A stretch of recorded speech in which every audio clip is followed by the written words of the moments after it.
నటనకి కోట ఆయన ప్రముఖ నటుడు కోటా శ్రీనివాసరావు కన్నుమూశారు.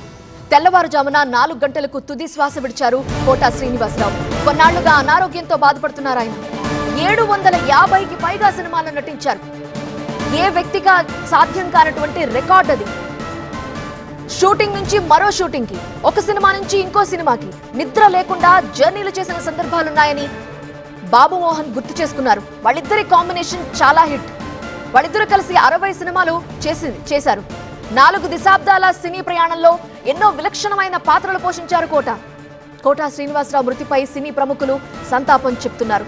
కమీడియన్ గా, విలన్ గా ఏ పాత్రకైనా జీవం పోశారు కోటా శ్రీనివాసరావు.